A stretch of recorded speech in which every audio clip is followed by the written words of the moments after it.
my channel when we question everything. This is Saturday morning, and to be honest with you, I don't know what the topic is going to be, this video. I'm not even sure if we're going to publish this video. But I was drinking my coffee, nicely.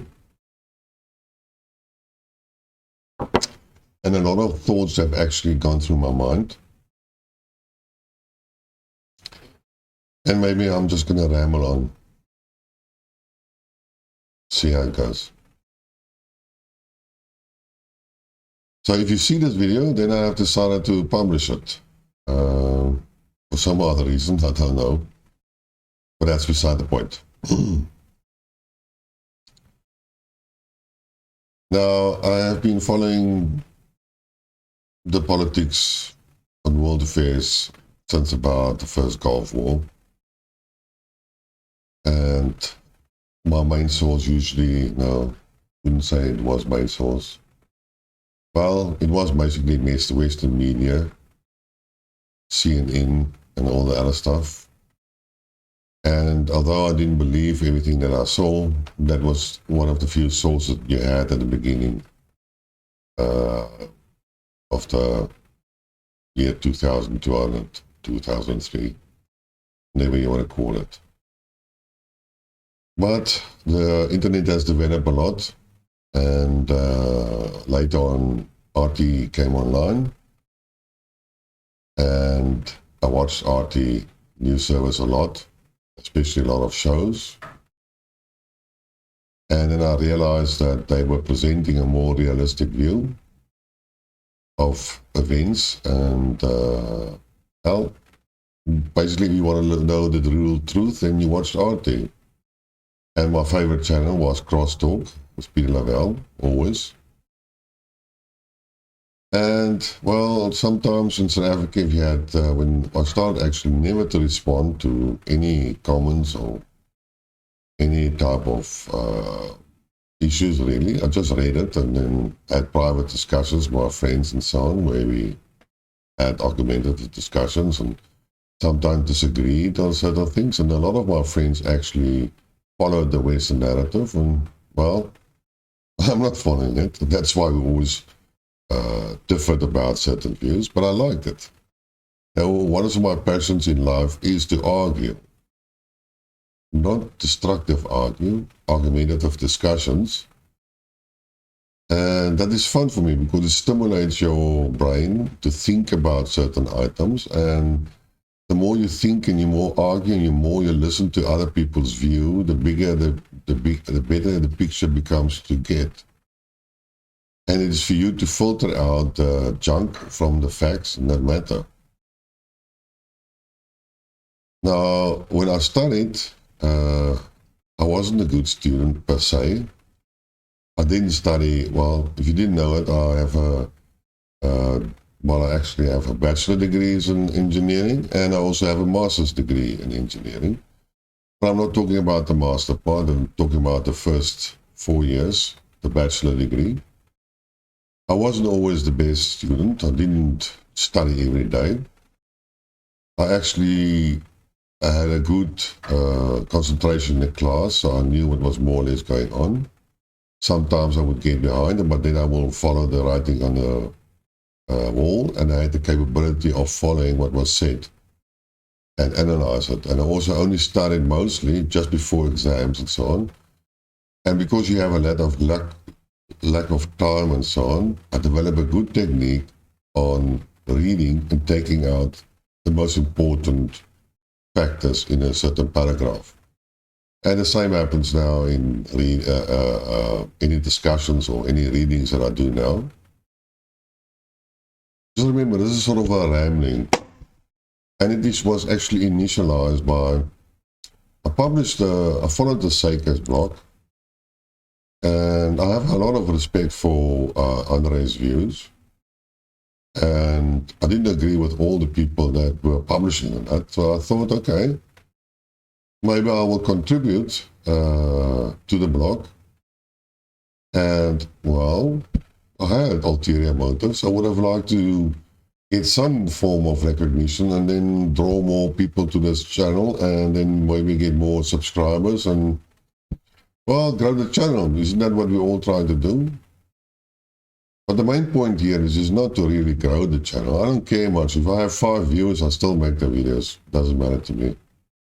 At least it will be 5 views that are presented with an alternative view away from the mainstream media. And I'm talking now not only the Western, pro-Western side, but also the pro-anti-Western side, which means that currently the pro-Russians commentators.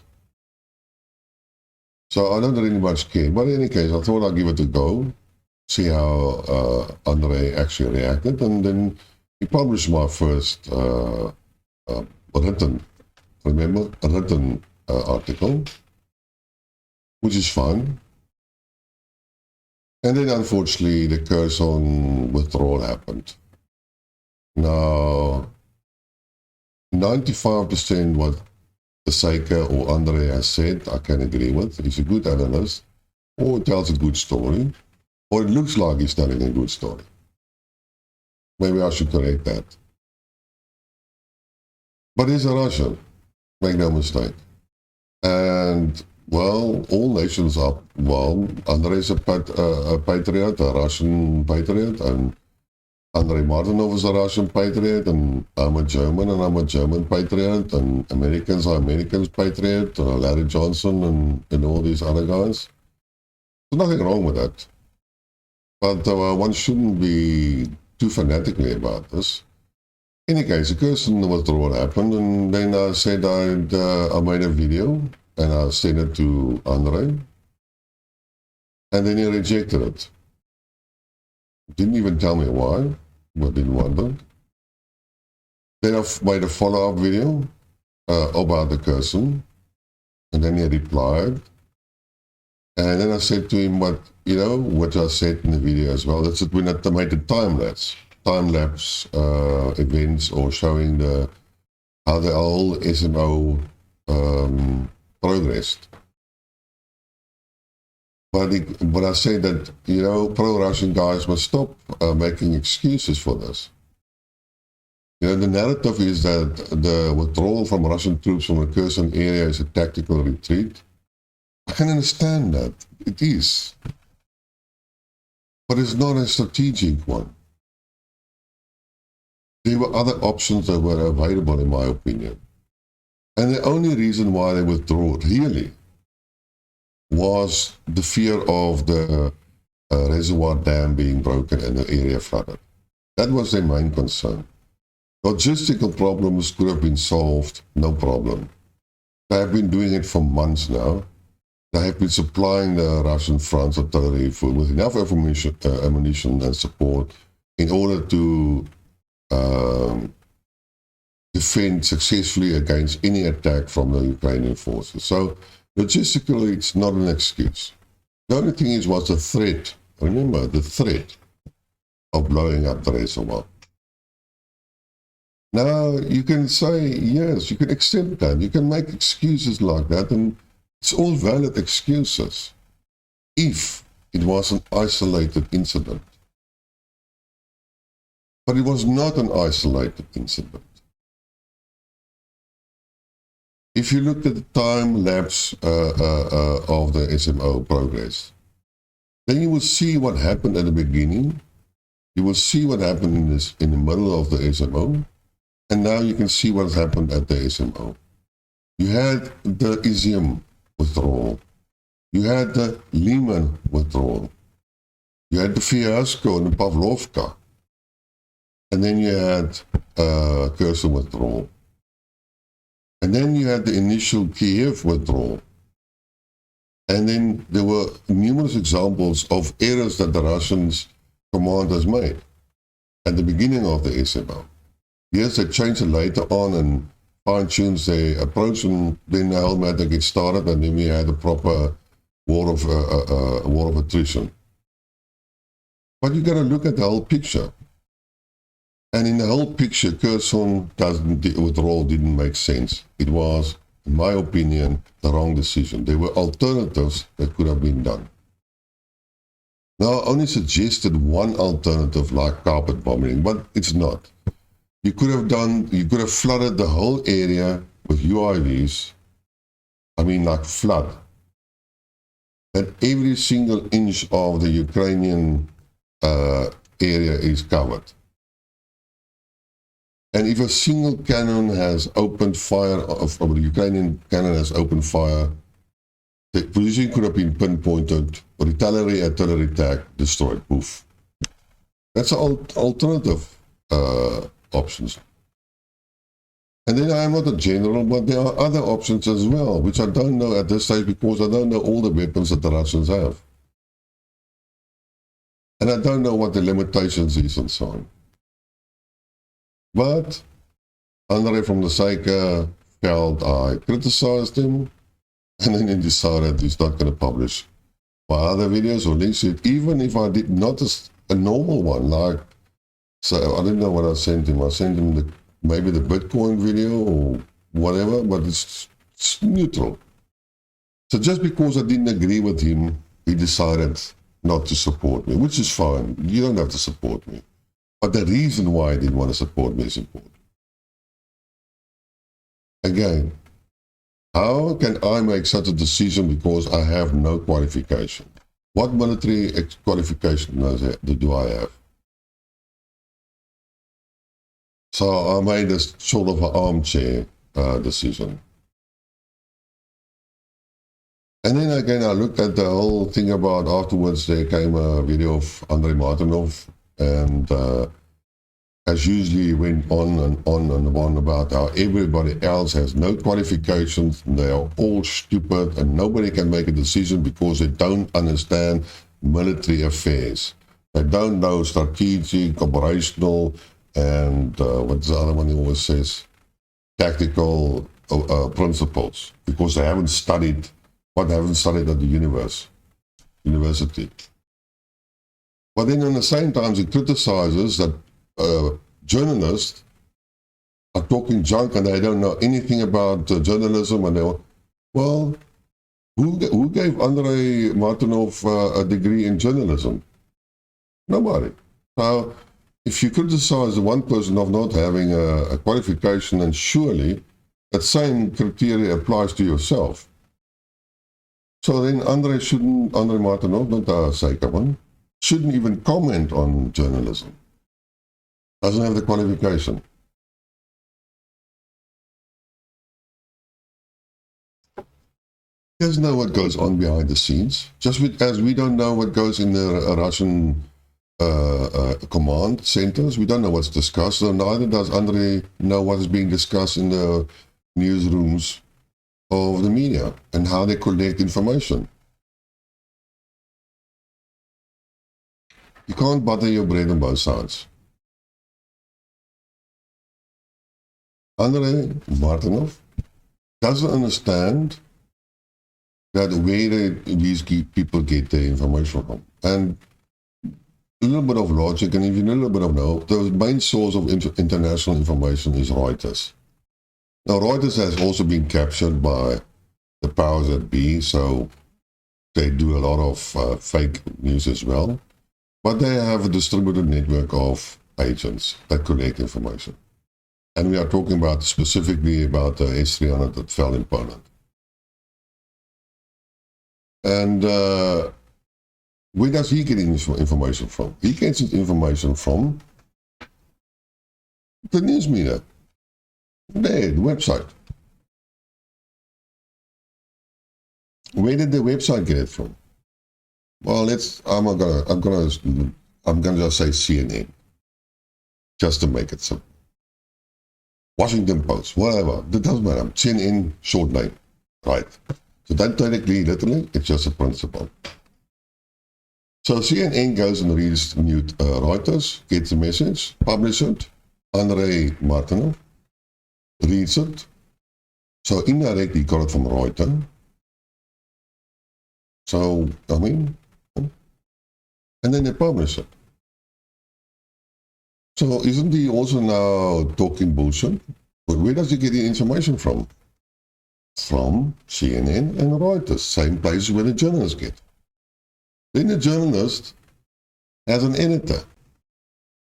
And the editor decides what is written and what may be written because he decides on the policy of the news media. News, articles, publishing, magazine, editors decide on that. And then the editors even has a boss who determines the overall narrative and vision and culture of that media company. And that guy has a boss, and that is the powers that be, that control him. So the journalists can't always write what they have to write. And then they are also instructed to do certain things in order to get click, like we call it clickbaits or narratives or so on. Remember, I think it was Donald Trump that said all news items or any news or even bad news is good advertisement. As long as people know about that, then they know and they identify the brand. The news, the contents of the news are later on forgotten, but the picture of CNN will remain there. So, qualification, I wish people would stop doing that, and I will come to qualification, because that is why I'm actually doing this video.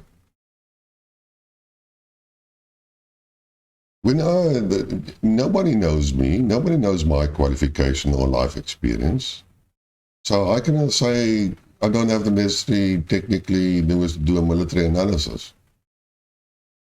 Who says that? Nobody of you know that. And then I forgot. And then I actually, not forgot, I realized. I live in South Africa. I know, I heard stories that in America, qualification means everything.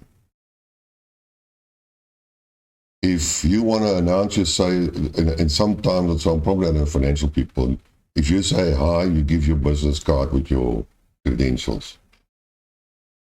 So credentials is very important in the Western world. I forgot about that. But in South Africa, it doesn't mean anything. If you have a degree, it just tells me you have the basic knowledge, you have been taught how to think, you know how to look for information, and you have a certain level of intelligence. That is what I know when you get a degree. After university, you really start to learn about this subject. When I graduated, I thought to myself, hell, I'm now an engineer and I can do anything. And then poof, in the first week I realized that's the biggest piece of junk information attitude you can ever have. Your learning curve starts when you leave university. And that is how it goes here. You start studying after your degree. And the problem in South Africa is that as an engineer, I'm not a specialist like in Europe and America. There they specialize in certain fields, and that makes them very limited in the capability. In South Africa, we not only engineers, we're talking IT people, anybody. You can talk about doctors, you can talk about anything. Nobody is really a specialist. We are jack of all trades, having a wide knowledge of various fields of expertise or knowledge. We are not limited. Now, we'll give you an example just like that just now. But I also saw many times that I see guys in America, they would have a degree in physics and then they get a doctor's degree in chemistry or another doctor's degree in biology. And how does that work? I don't know. Apparently that's how they go. But in any case, so coming back to South Africa. Firstly, I worked for SAA, our airline, South African airline, normal commercial airline, in the maintenance department. And then we implemented Boeing directors and so on that had the modification to be done if we elected it. So we as engineers looked if it was viable and necessary, and then we would implement that directive. And I worked together with a lot of guys that came up from the ground level with technicians and so on and so on. And then I had to respect what knowledge they had and view. But in any case, so then I had the experience. So one of our engineers had to go to America. And I can't remember the item on the aircraft. I think it was some of our hydraulic pump system or fuel control valve or something like that. And he was going to America and he was talking to the Boeing people, and they sat there. And then the one guy would come in, and as a specialist on a certain part of the pump or the device, I can't remember. And then they would talk. And the guy would sit, and they talk language that they know each other. Eh? Then he will leave, the next specialist comes in, and the same guy will talk to the same. That guy will leave. I think there were 5 people that came in. Because all 5 of the Americans were specialists on a part of the pump. And our South African was a specialist on every single item of that whole pump. So again, later on I worked for the arms industry, by the way. I did research and development on the structural analysis of propellants. That means I looked at the integrity of the propellants in the air-to-air missiles, anti-tank weapons, the multiple rocket launchers, base bleeds on the 155, around the rocket-assisted part of the 155. So I know these systems. Worked on them. I've developed sort of laboratory experiments to do certain tests and so on. I read a lot of published papers by American and European specialists. I saw a lot of junk being written. Made no sense. I read a lot of these research papers of that. You know, it sounds all fine until you try to implement, and then you see, whoopsie, here's some information missing. Whoopsie, that's not in here, and whoopsie, this one doesn't gel, the data doesn't gel with the things and so on. So I know how the scientific community works in America. But we figured it out, and that is what we did. So I did research and development. I worked in the arms industry. We designed a certain missile systems. Then one of our guys would go to the meeting, and there would be 50 other guys in the meeting, and this one guy would talk to all the other 15s because he knew about everything about that rocket. When we bought the arms deal in 1994, whenever it started off, we had a new government, and then there was this big, huge arms deal. And then our frigates, the weapon system has to be adapted to the German or whatever frigates and so on. Then one guy will go to Germany, one guy, and they will talk to all specialists of the German industry. All of them. We worked on missile systems, which the French didn't even want to touch. They didn't even want to do it, and we made it right. There are weapon systems in South Africa that not even the Russians or the Americans had. We were by that. Then it was typically like a ramjet program. 2 engineers, 2 technicians, ramjets. That's worked on it, and they got 1 million rand for 10 years. The Americans did the same research on the same ramjets for $10 million each year for 10 years and 100 engineers. And after 10 years, they were not further than the South African engineers. They were on the same level. Do I try to boost the engineers in South Africa? Yeah, well, yes, they are excellent engineers. The point here is that we knew about everything, multiple fields of expertise, and we had a bigger, wider picture. That is what South Africa makes it's different from America and Europe.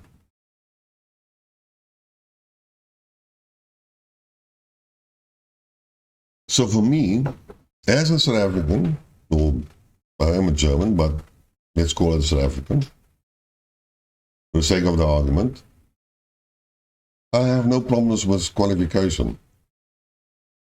I don't see it as a big issue. I listen to what you say. I listen to what you can do. And if you argue logically, and I can understand that, then I have respect for your knowledge. If you're open-minded, I have respect for you. But if you want to close your mind, then your qualification means nothing from me. It's like when let's take the Russian SMO and the military aspects. Currently, I don't know how it works. The strategy of the Russians, I don't know how that works. All I at this stage know is that they like the artillery, and what they like to do is they structured their system so that they have a major big barrage of artillery covering an area. And as I've said in other videos, the infantry support the artillery. The artillery does not support the infantry. That is their strategy. More or less. No, not more or less. It's what I know at this stage. But I'm reading the papers. I am looking for papers that explains to me what is the Russian artillery doctrine and tactical behavior, and how do they implement it? Where do they put their artillery pieces? Where do they position the infantry? How do they, just for the sakes, you get two types of artillery. You get towed artillery and then self-propelled artillery. And as far as I understand until now, is that the Russians have the artillery, the towed one, in fixed positions, and they use the mobile, or not mobile, self-driven, oh, come on, man, self-propelled artillery pieces as fire support. Well, that's one of the techniques. But I'm reading it, and I'm studying it, and I'm trying to learn it, but I'm not going to have the qualification, but I did this research. It's like when I talked about these missiles and the air defense systems, and the T-55 versus the T-62. I haven't got a military degree, but I read up on it. And I know more about than either André from the Seike, or André Martinov, or any Brian Bareletics, or Alexander Makuris, or Larry Jones, or anybody else of the pro-Russian Panthers. Why? Because I read up about it. Don't have a degree. Qualifications means nothing. Nothing.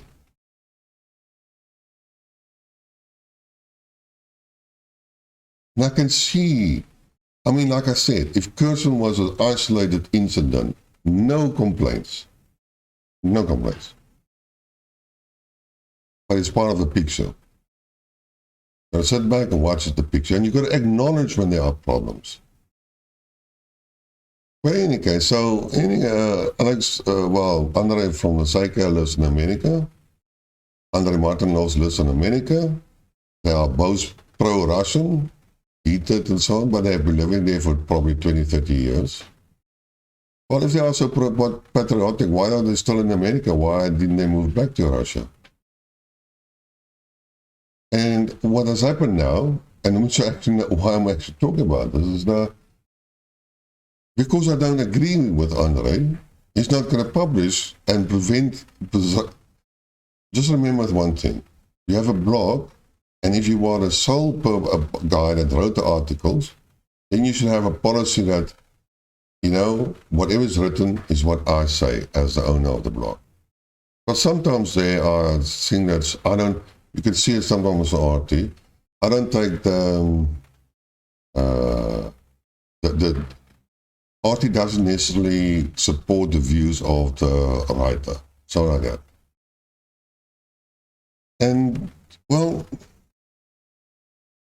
the Saker published a lot of other articles, so his argument of not publishing even views that are against the grain then doesn't really hold. But he only wants to promote pro-Russian commentators, and therefore he enforces his own view over his viewership, the guys that read his blog. And he's actually presenting then a false narrative to his viewers, and he's actually doing a disservice to them because he doesn't provide an objective view and analysis of the matter. Does that make sense? No, I don't know. In all my videos, do I insist that I'm right? No, I don't insist that I'm right. I'm only questioning the narrative and provide a different view. Yes, some of the stuff is bullshit. Some of them are categorically wrong, and I point it out. But never forget, whatever I say is limited by my interpretation of limited facts. And just interesting, coming back to qualification, again, I'm supposed to have no qualification. Just remember, I don't care much about that. So this is for the American viewers. I was trained as a platoon commander in the Army. I was a 2-star lieutenant.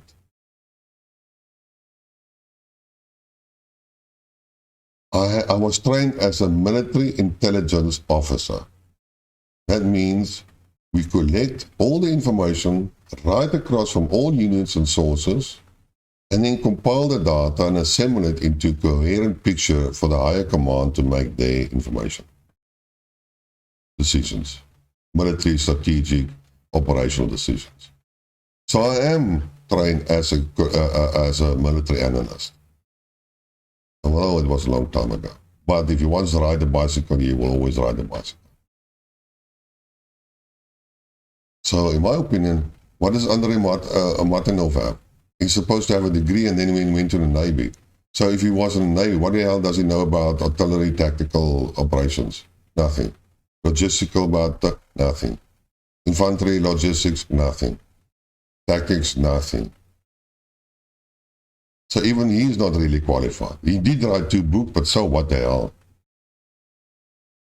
Doesn't make you a helicopter pilot.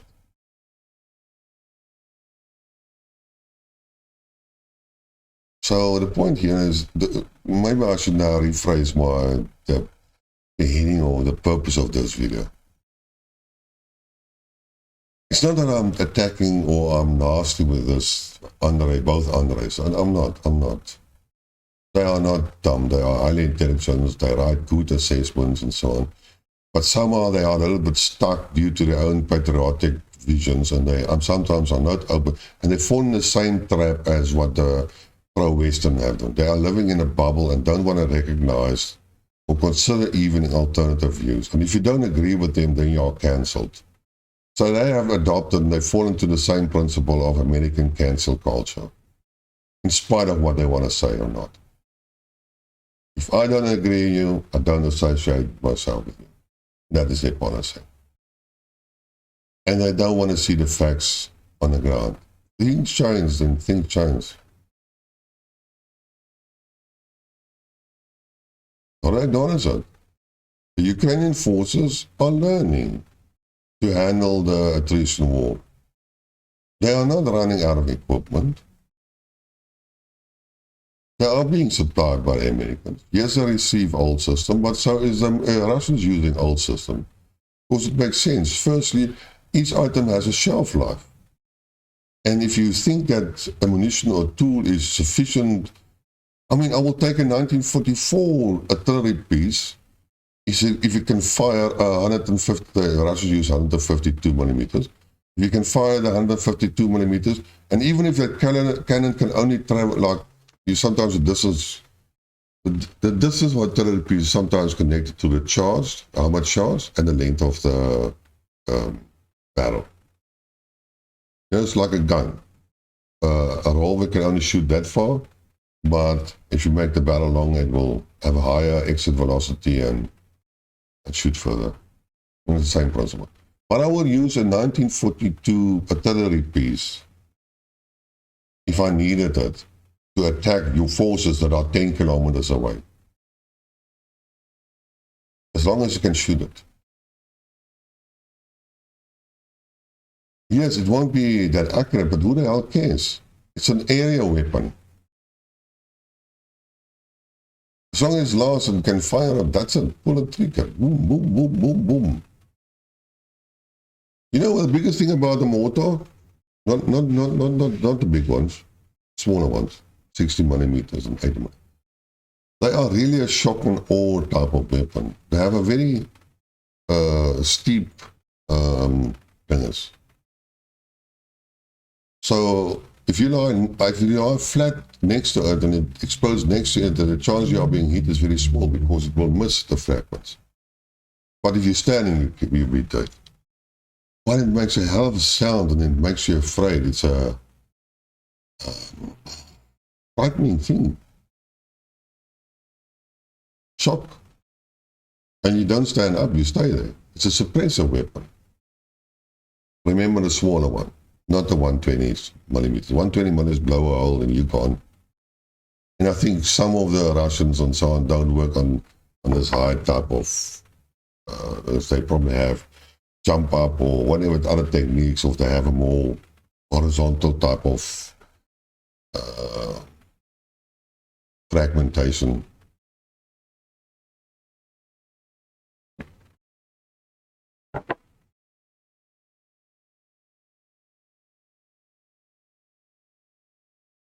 So I'm actually very disappointed. This is like when I see this Duran, which I referred to with the podcast with Brian Belleted. A lot of stuff is being said that's untrue or have a lack of more information, more accurate information. It's like when they say the air defense systems, when they don't even understand what is the purpose of an air defense system. When they don't read the articles, they read only the heading and then they pronounce that they are knowledge about what they try to profess. I mean, how many videos have I made about why I disagree? And then I see, don't consider this as being jealousy. I don't care much about that. But then they have 310,000 views. So it's 310,000 viewers that are now being misinformed, that haven't got the right picture. It's not that they are, in this specific, remember, in this specific video, that it's false. No, there is a lack of information, there's a lack of knowledge. And then a picture is painted that is not true.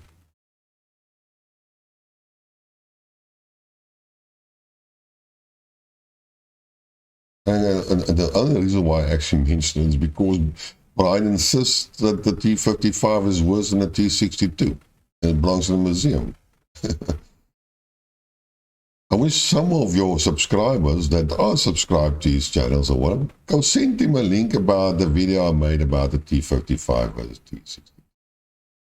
Maybe he can get a little bit wiser about that. But every time I hear that statement, then I cringe.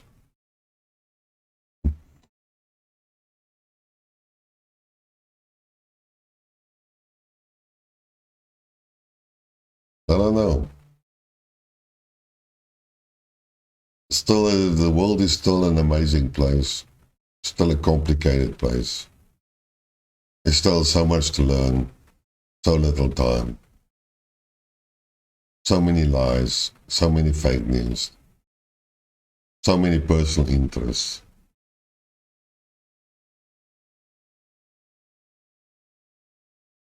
Any case. This is my rant for today. Until next time, cheers.